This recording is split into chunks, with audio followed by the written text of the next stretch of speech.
8 তাৰিখে এই ব্যক্তিজনৰ বিৰুদ্ধে আমি এটা ডাঙৰ অভিযোগ প্ৰমাণ সহকাৰে আনিব গৈ আছোঁ। ইয়াৰ আগতে তেওঁলোকে ডেফিনেটলি চেষ্টা কৰিব যে মোক অলপ বদনাম কৰা, মোক অলপ অপমান কৰা, কিন্তু মই নিজে জানো যে মোৰ বিৰুদ্ধে এটা কথাও কোনেও প্ৰমাণ কৰিব নোৱাৰে, কাৰণ মই যিহেতু একো নকৰোঁৱেই। আৰু আজিলৈকে মই ৰাজনীতিত অহাৰ পৰা 1996 চনৰ পৰা এই কথাবোৰ মই শুনিয়ে আছোঁ, কিন্তু আজিলৈকেতো কোনেও একো সৰু প্ৰমাণ এটাও কৰিব পৰা নাই। 9 তাৰিখে এই গোটেই কেইজনৰ বিৰুদ্ধে মই আদালততো গোচৰ দিম আৰু তেওঁলোকে আদালতত প্ৰমাণ কৰক যে হিমন্ত বিশ্ব শৰ্মাই ক'ত ভুল কাম কৰিছে। যদি 1.5 লাখ ল'ৰাক বিনা পইচাত চাকৰি দিয়াটো অপৰাধ হয়, 40 লাখ পৰিয়ালক অৰুণোদয় দিয়াটো অপৰাধ হয়, 32 লাখ মহিলাক যদি উদ্যমিতা দিয়াটো অভিযোগ হয়, অসমখনৰ ইমান ডাঙৰ বিকাশ 5 বছৰত সেইটো যদি অন্যায় হয় তেতিয়াহ'লে মই ক'ব নোৱাৰোঁ। কিন্তু তাক বাদ দি আজিও মই প্ৰত্যাহ্বান জনাই ক'ব পাৰোঁ যে এই গোটেইকেইজন কংগ্ৰেছী এওঁলোক হ'ল এটা ক'ব গ'লে অসমখনক বিক্ৰী কৰিবলৈ উঠি পৰি লগা এটা পাৰ্টি। তেওঁলোকৰ আৰু একো নাই। সিদিনাখনো মই কৈছিলোঁ, গোটেই গুৱাহাটীত তেওঁলোকে ৱালিং কৰিছে নতুন বৰ অসম। মানে কি? মানে মিয়াক লৈ পেলাই বৰ অসম হ'ব। এই কথাবোৰ আমাৰ মানুহে তেওঁলোকক দেখি আছে। তেওঁলোকে ভাবিছে যে মানুহে তেওঁলোকক দেখি থকা নাই, মানুহে তেওঁলোককো দেখি আছে। আজি কংগ্ৰেছ দলে উত্তৰ দিব লাগিব, গড় হত্যা মাৰি গড়ৰ খৰ্গবিলাক কাক বিক্ৰী কৰিছিলে, সেইবিলাক বন্ধ কৰাটো আজি মোৰ অপৰাধ হৈ গ'ল। গড় হত্যা বন্ধ কৰাটো মোৰ অপৰাধ হ'ল। 1,60,000 ল'ৰাক টকা নোখোৱাকৈ চাকৰি দিয়াটো অপৰাধ হ'ল। এইবিলাক হ'ল মোৰ অপৰাধ। আৰু তেওঁলোকে মিয়াক স্বজন তোষণ, তেওঁলোকৰ যিমান এক প্ৰকাৰ ক'ব গ'লে 8 তাৰিখে মই ভাল কৰি ক'ম, তেওঁলোকৰ যিমান অপকৰ্ম, অসমৰ মানুহে তেওঁলোকক এইবাৰ ভাবিব নোৱাৰা ধৰণে শাস্তি দিব। অসমত 5 বছৰত কিমান পৰিৱৰ্তন হ'ল মই ক'ব নালাগে। আজি মানুহৰ ইমান উৎসাহ। মহিলাৰ মিটিং হয় 11 বজাত, মহিলাসকল আহি পায় ৰাতিপুৱা 4টা বজাত, 5টা বজাত। এই পৰিৱেশটো আগত অসমত ক'ত আছিল? আমি যেতিয়া পঢ়িছিলোঁ, বন্দুকৰ শব্দ, বোমাৰ শব্দ, গ্ৰেনেডৰ শব্দ, কাৰফিউ, বন্ধ, পিকেটিং। আৰু আজি অসমৰ এটা পৰিৱৰ্তিত পৰিৱেশ, মানুহৰ মনত যিটো উৎসাহ। গতিকে মই ভাবোঁ যে অসমৰ মানুহ ভাৰতীয় জনতা পাৰ্টীৰ লগত আছে। আৰু পুৰণা কথাবিলাক বাৰে বাৰে কৈ থাকিলে মানুহ অশান্তিও পাব আৰম্ভ। সেইটোকে তাৰমানে কংগ্ৰেছে কি পৰিৱৰ্তন বিচাৰিছে? প্ৰথম আমি গড় হত্যা বন্ধ কৰিলোঁ, তেওঁলোকে আকৌ আগলৈকে পৰিৱৰ্তন কৰিব খোজে যাতে গড় হত্যা আৰম্ভ হয়। আমি টকা নিদিয়াকৈ চাকৰিৰ ব্যৱস্থা কৰিলোঁ। এতিয়া এইটো তেওঁলোকে কি পৰিৱৰ্তন কৰিব? মানে টকা লৈ পেলাই চাকৰি দিয়া। পৰিৱৰ্তন কৰিবলগীয়াটো একো নাই। এতিয়া পৰিৱৰ্তন কৰিলে উল্টা পৰিৱৰ্তনহে কৰিব লাগিব।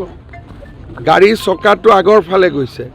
তেওঁলোকে ক'ব লাগে যে বৰ্তমান হোৱা পৰিৱৰ্তনক আমি আৰু অধিক ত্বৰান্বিত কৰিম, যে চাকৰি নিদিয়াকৈ, ঘোচ নিদিয়াকৈ 1.5 লাখ চাকৰি হৈছে, অহাবাৰ আমি 3 লাখ কৰিম। তাৰমানে পৰিৱৰ্তনটোক আৰু দুৰন্ত কৰিম, ক্ষিপ্ৰ কৰিম।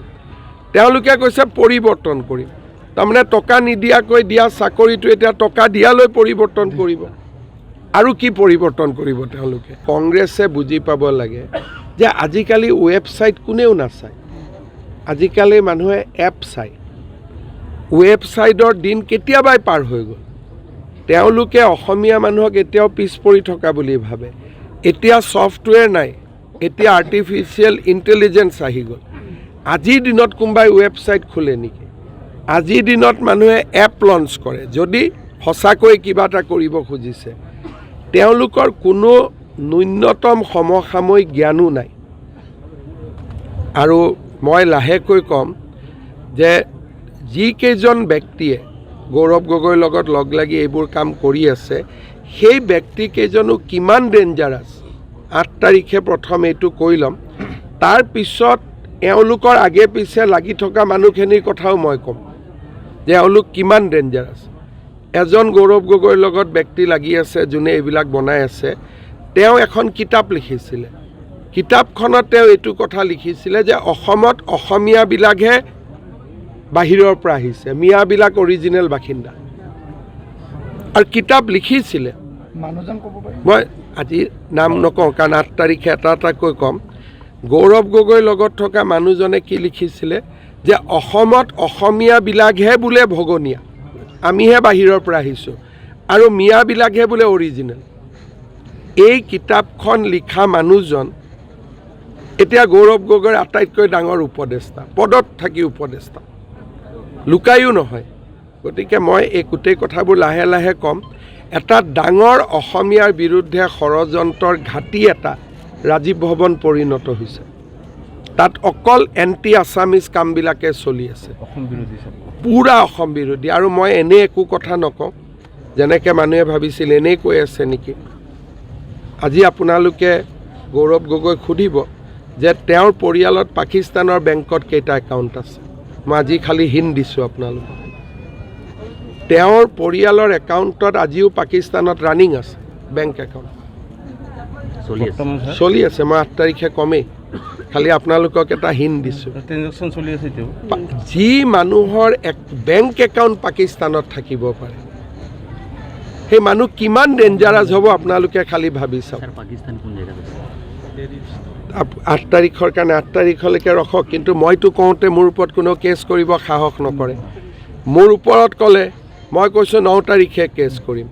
মই যিবিলাক কওঁ মোৰ ওপৰত কিয় কেছ কৰিব সাহস নকৰে। আজি যে মই 2 মাহৰ পৰা কৈ আছোঁ মোৰ ওপৰততো কোনেও কেছ কৰা নাই। কিয়? তেওঁলোকে জানে যে কেছ কৰিলে উল্টা বিপদত পৰিম। আজি মই কৈছোঁ যে পৰিয়ালৰ পাকিস্তানতো বেংক একাউণ্ট আছে, খালি হিণ্টটো দিছোঁ। 8 তাৰিখে বাকীখিনি ক'ম।